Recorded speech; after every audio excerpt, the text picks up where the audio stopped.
જો બધા જમણવારની રાહ જોવે છે, બધા ખેડૂત છે આપણે, અને અમારા ચૌધરીભાઈ. બોલો. જમવાની લાઈન ઓછી થાય એટલે જમવાનું ચાલુ.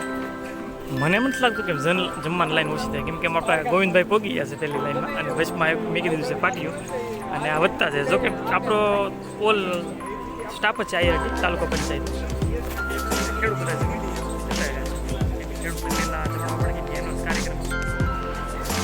જમવા બેસી ગયા છે અમારા કાકડાભાઈ અને અમારો આ સ્ટાફ છે. બાકી આ બધા ખેડૂત મિત્રો હારે બેઠા છે. અમારા ચૌધરી અંકલ આવી ગયા છે જમવા. હાલો બધા જમવા. કિરણ મિત્રો, નવો વ્લોગમાં સ્વાગત છે. આજે છે આપણે રવિ કૃષિ મહોત્સવ સાવરકુંડલા માર્કેટિંગ યાર્ડમાં. જો આ સરસ મજાનો ડ્રોન શણગારેલો છે, અને આ બધા આપી દે છે તંબુ. અલગ અલગ ડિપાર્ટમેન્ટમાંથી અલગ અલગ કર્મચારીઓ આવ્યા છે. ટૂંકમાં આમાં આખી ખેતીની માહિતી આપવાની છે, જેવી કે જૈવિક ખેતી છે, પ્રાકૃતિક ખેતી છે, એ તમામ ખેતીને લગતી માહિતી અહીંના જે કર્મચારીઓ આવ્યા છે એ આપશે, અને આપણા સંપૂર્ણ કાર્યક્રમ વિડીયોના માધ્યમથી નિહાળશું.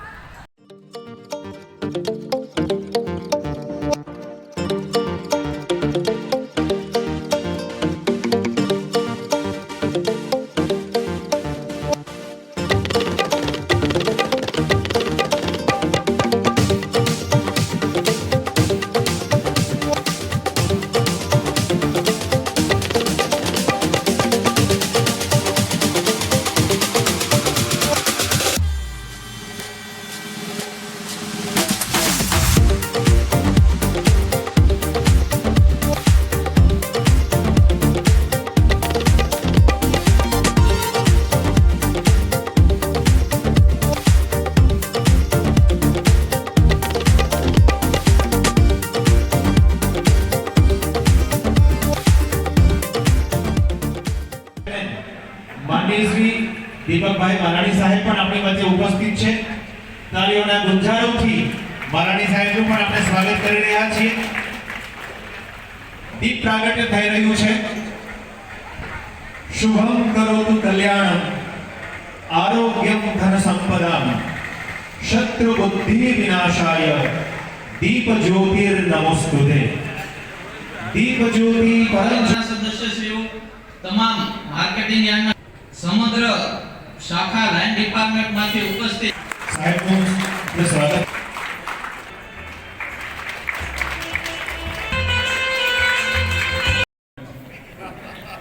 કારણ કે હું તમારી જેમ વર્ષો સુધી ત્યાં બેસીને મેં બધાને સાંભળ્યા.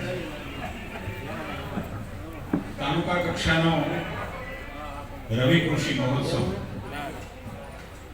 એ કાર્યક્રમમાં આપણી સૌની વચ્ચે ઉપસ્થિત માત્ર સાવરકુંડલામાં જ નહીં, આપણે જોઈએ છીએ માનનીય કૃષિ મંત્રી અત્યારે બોલી રહ્યા છે, માનનીય મુખ્યમંત્રી શ્રીની હાજરી છે. કૃષિ મહોત્સવનું આયોજન થાય છે. આખું લાંબુ લિસ્ટ જે સરકારે આપ્યું છે મારે કહેવું નથી, પરંતુ મારે રાજ્ય સરકારની 3 વિનંતી ઉપર ધ્યાન આપવું.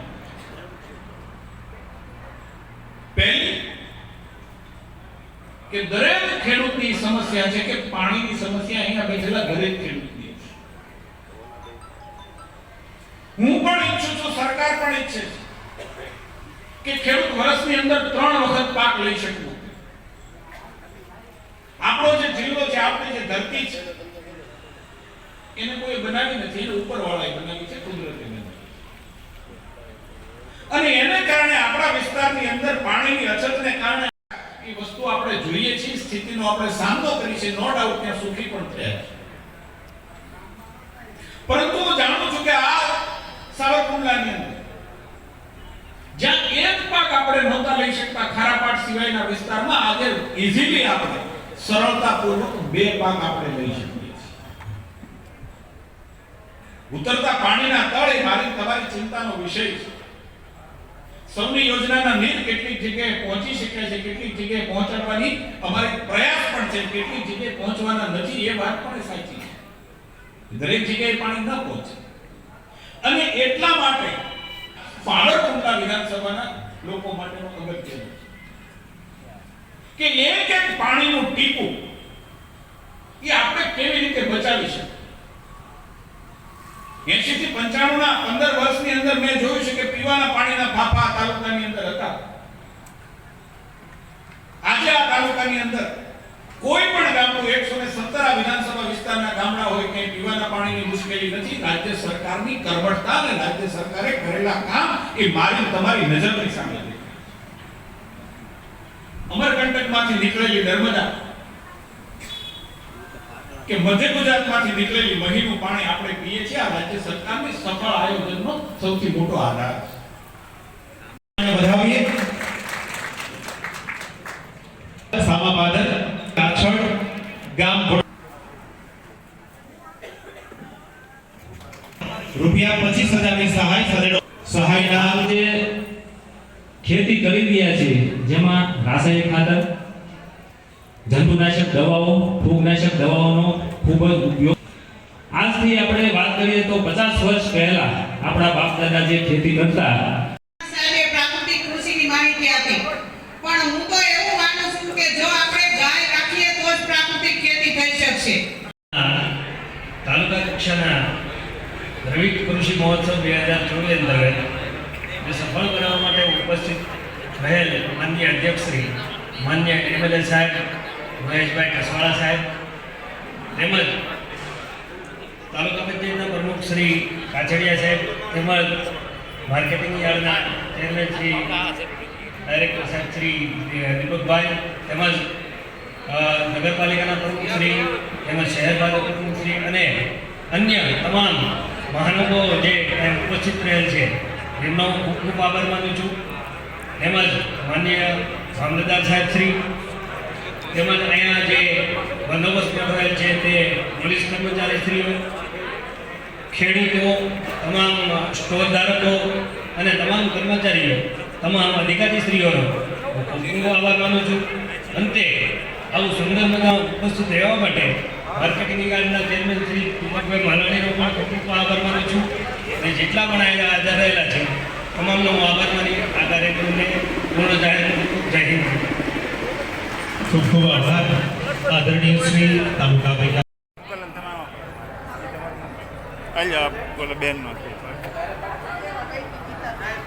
અમારો પતી ગયો છે ને જમવાનું ચાલુ થઈ ગયું છે પણ ટ્રાફિક છે.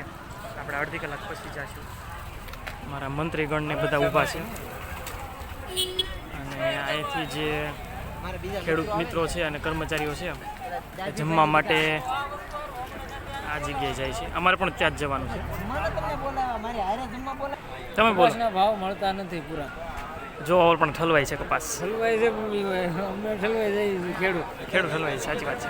ખેડૂતને પૂરતા પ્રમાણમાં ભાવ આપવામાં આવે એ મારી માંગ છે. કૃષિ મેળા કરે છે એ સારી વાત છે સરકારની.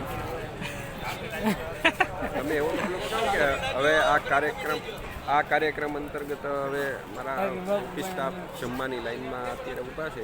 અત્યારે અહીંયા જમવાનું ચાલુ છે. કૃષિ મહોત્સવનો કાર્યક્રમ પૂર્ણ થતા ત્યારે જમણમાં તો ચાલુ છે પણ એમાં થોડા લોકોને જવા દે છે કેમ કે ટ્રાફિક એટલી બધી વધી ગઈ છે. જો અત્યારે પાટિયા આડા પાડી દીધા છે અમારા અજ્જરુભાઈ. કાંઈ વાંધો નહીં, આપણે એના પાટિયા પાડી દઈએ જમીન પછી. તો બધા જમણવાની રાહ જોવે છે. બધા ખેડૂત છે આપણે અને અમારા ચૌધરીભાઈ. બોલો. જમવાની લાઈન ઓછી થાય એટલે જમવાનું ચાલુ કરીએ. મને એમ નથી લાગતું કે જમવાની લાઈન ઓછી થાય કેમ કે આપણે ગોવિંદભાઈ પોગી ગયા છે પહેલી લાઈનમાં અને વચમાં મેં કીધું છે પાટીઓ અને આ વધતા છે. જોકે આપણો ઓલ સ્ટાફ જ છે આઈઆરડી તાલુકા પંચાયતનો. ખેડૂત બધા જમીન જતા રહ્યા છે કેમ કે ખેડૂતને પહેલાં જમાડવા પડે કેમ કે એનો જ કાર્યક્રમ હતો. જો ફાઇનલી આપણે ગ્રોમમાં આવી ગયા છે અને પાછળ છે ને જમણવાર ચાલે છે. જમવા બેસી જવાનું છે. હવે જમવા બેસી ગયા છે અમારા તકડાભાઈ અને અમારો આ સ્ટાફ છે. બાકી આ બધા ખેડૂત મિત્રો હારે બેઠા છે. અમારા ચૌધરી અંકલ આવી ગયા છે જમવા. હાલો બધા જમવા.